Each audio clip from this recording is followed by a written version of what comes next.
আজকের গল্প হৃদয়ের শেষ যাত্রা।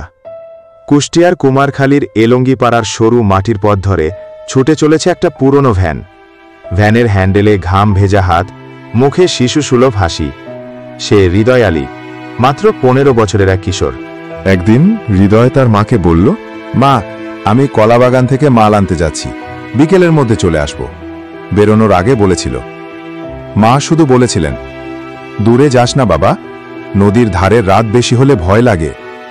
হৃদয় হেসে বলেছিল, চিন্তা করিস না মা, আমি তাড়াতাড়ি ফিরে আসব। কিন্তু মা জানতেন না সেটাই ছিল ছেলের শেষ কথা।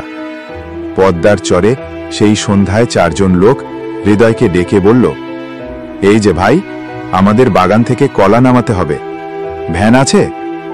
হৃদয় একটু দ্বিধা করলেও লোকগুলোর চোখে ভরসা খুঁজে পেয়েছিল। ঠিক আছে ভাই, চলেন।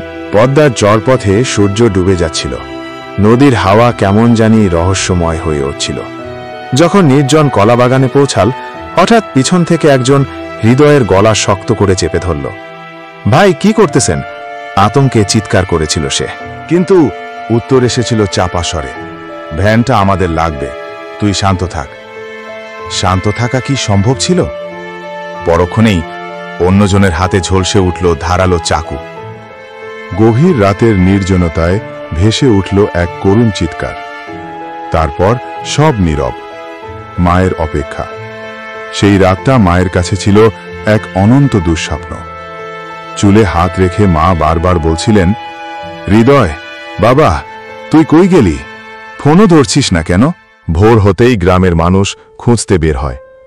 পদ্মার চরে যখন রক্তে ভেজা কলাপাতা আর হৃদয়ের নিথর দেহটি পাওয়া গেল, তখন কারো চোখ শুকনো ছিল না। মা ছুটে গিয়ে ছেলের নিথর শরীর জড়িয়ে ধরে কান্নায় ভেঙে পড়লেন। বাবা, তুই তো বলেছিলি ফিরবি, ফিরলি না কেন? ন্যায় বিচারের অপেক্ষা। পুলিশ দ্রুত 4 জনকে আটক করে। তারা স্বীকার করল, ভ্যানটা বিক্রি করার জন্যই আমরা ওকে মেরেছি। গ্রামের মানুষ ক্ষোভে ফুঁসে উঠল। আমরা দৃষ্টান্তমূলক শাস্তি চাই। প্রতিধ্বনিত হল চারদিক। হৃদয়ের মা এখনো বারান্দার কোণে বসে ফাঁকা চোখে পথ চেয়ে আছেন।